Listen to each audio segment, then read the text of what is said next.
All right, UFC 251, Rose Namajunas versus Jessica Andrade, the rematch. Man, this is an interesting fight. This is really important for both women. I mean, think about it. On the one hand, you've got Andrade, who's coming off of the knockout loss to Zhang Weili when she lost her belt. And you've got Rose, who just lost her belt in the last fight, which was against Andrade, right? So it's the immediate rematch for her.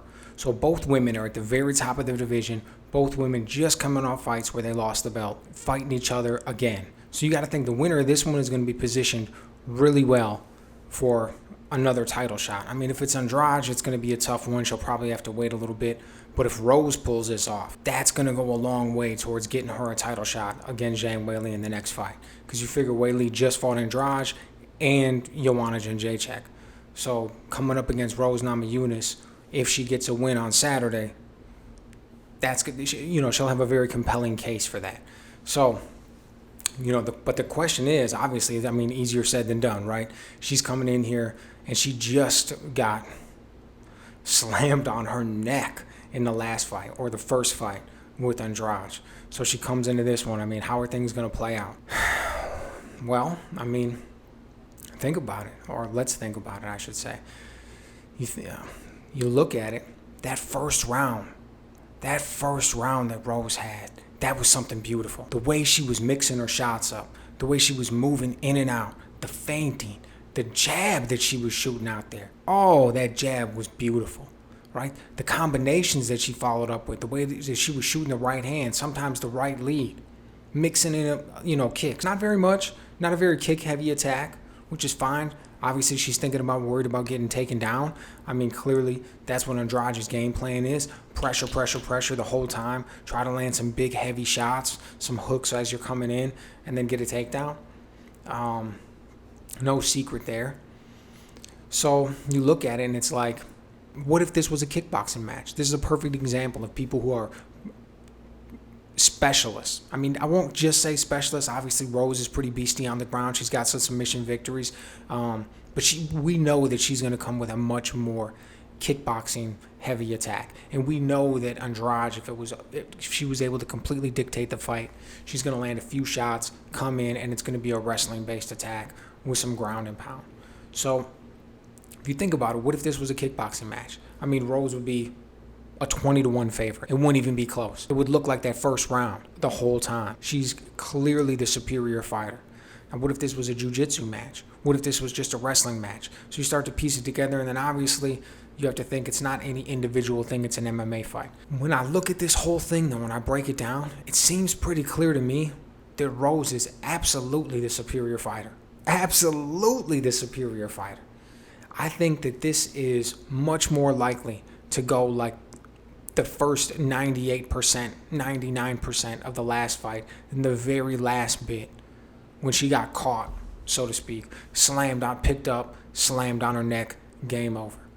I mean, she was destroying Andrade in that first round. Caught her with a lot of shots, cut her up. Her eye looked nasty going into the corner. I'll be honest with you. I believe her. Rose came out, she gave this interview with Ariel Helwani. She talked about how she wasn't in a good space mentally. She wasn't really ready for that fight. She had too many things going on. Her mind wasn't as focused as she needed to be. And that's everything for a fighter. That's absolutely everything. If you're not in the right space mentally, it's just not going to work out for you. You're just not going to need, especially at the highest levels. I mean, you can get through, if you're talking about lower level competition, easier people and stuff, you cannot train as hard, you can miss this and that. But when you're at the absolute highest level of the sport, you have to be focused, 100% locked in, getting ready. And she admitted that she wasn't there. And I believe that can lead to a slight lapse. That can lead to nervous energy, which can put you in a different position. I mean, think of the way she defended that first takedown.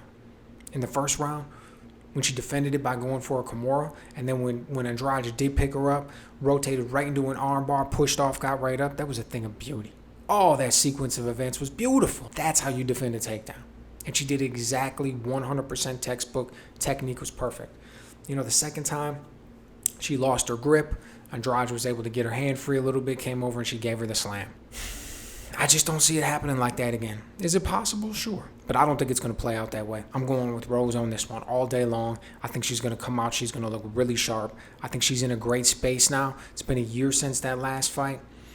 Again, referencing that interview with Ariel Helwani, she just seems like she's in a really good space mentally. I think she's going to be absolutely prepared. The amount of success that she saw in that first round and even that second round before she got slammed is going to give her tremendous confidence going into this. When she starts to piece up Andrade again with the shots, laying the jab on her, laying the right hand on her, hitting those combinations heavy, I mean, that's going to be deja vu for Andrade all day long. It's going to just be like, here we are again, just getting lit up. I mean, Andrade, what's she going to do? I mean, she can try to land some leg kicks and slow Rose down a little bit. I mean, obviously, she'll be able to land some here and there, but I don't think it'll be enough. I really don't. Rose is just going to come in. She's going to be dominant. I think she walks away with this one. Now, it's only a 3-round fight. I'm not necessarily suggesting that she's going to come in and get the stoppage, but I think she's going to look very dominant. I think she's going to put on a great performance. She's only neg 200 on this one. I think that's a great opportunity there. But let me know what you guys think. Either way, I think this is going to be an awesome fight. Let me know what you think is going to happen in the comments. Do you think she's going to be able to walk away with it? If she does get the win, how does that position her for a title fight in the future?